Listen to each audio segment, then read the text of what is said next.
আমরা বাংলাদেশে দেখতে পেয়েছি খুনি হাসিনা 2006 সালের 28 অক্টোবর লগি বইটার মাধ্যমে দিনে দুপুরে আমাদের এদেশের মুক্তিকামী ছাত্র জনতাকে পিটিয়ে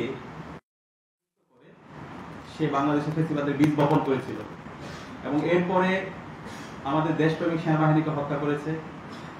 পরবর্তীতে সে রাষ্ট্রীয় যত প্রশাসনের যত ইনস্টিটিউশনগুলো আছে সেই ইনস্টিটিউশনগুলোকে ব্যবহার করে ফেসিবাদ বিরোধী যারা আন্দোলন করেছে তাদেরকে গুম করেছে, তাদেরকে খুন করেছে, প্রতিটি ক্যাম্পাসে ক্যাম্পাসে শিক্ষার্থীদের উপর নিপীড়ন করেছে, নির্যাতন করেছে এবং সেই নির্যাতনের বৈধতা দিয়েছে। আপনারা জানেন 2012, 13, 14 সালে বাংলাদেশে ফেসিবাদ বিরোধী অনেক আন্দোলন সংগ্রাম হয়েছে এবং সেই আন্দোলন সংগ্রামগুলোতে আমাদের শত শত মুক্তিকামী ছাত্র জনতা জীবন দিয়েছে। 2023 সালে আল্লামা দেলোয়ার হোসেন সাঈদীর 28 ফেব্রুয়ারি রায় পরবর্তী সারা দেশে গণহত্যা সংঘটিত হয়েছে। 2013 সালের 5 মেতে সাতলায় গণহত্যা সংঘটিত হয়েছে। এভাবে বিচারিক হত্যাকাণ্ডের মাধ্যমে ফেসিবাদ বিরোধী যারা আন্দোলন করেছিল তাদেরকে বিভিন্নভাবে ফ্রেমিং করে শাহবাগ কায়েম করার মাধ্যমে সেই বিচারিক হত্যাকাণ্ডের বৈধতা দেওয়ার চেষ্টা করেছিল এবং এটা যেই প্রতিবাদ করেছিল তাদেরকে গুম করা হয়েছিল। শিক্ষার্থীদের মধ্যে থেকে যারা প্রতিবাদ করেছে তাদেরকে গুম করা হয়েছে। এখন পর্যন্ত আমরা জানি না ছাত্র শিবিরের ইসলামী বিশ্ববিদ্যালয়ের নেতা ওয়ালিউল্লাহ মুকাদ্দিস কোথায় আছে, এখন পর্যন্ত আমরা জানি না। বিএনপির ইলিয়াস আলী কোথায় আছে, এখন পর্যন্ত জানি না। আমাদের সুমন ভাই কোথায় আছে।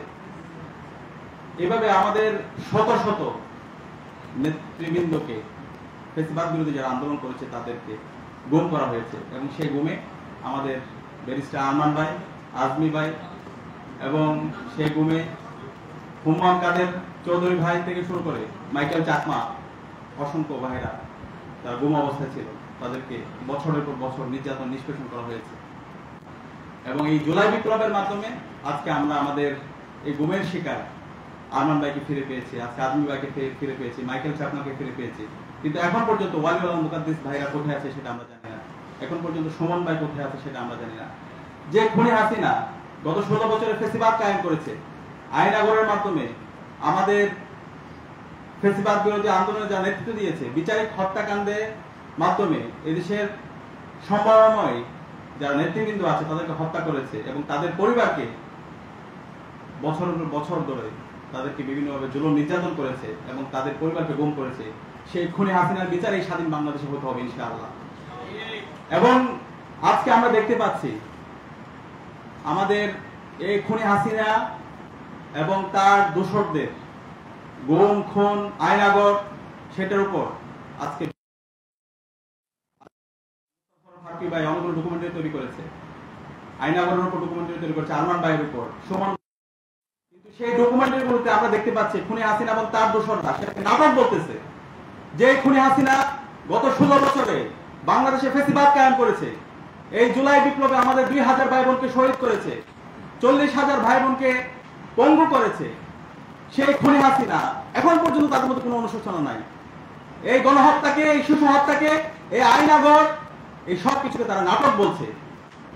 আমাদের ছাত্র জনতার পক্ষ থেকে স্পষ্ট দাবি, বাংলাদেশে খুনি হাসিনা এবং তার দোসরদের রাজনীতি করার কোনো অধিকার নাই।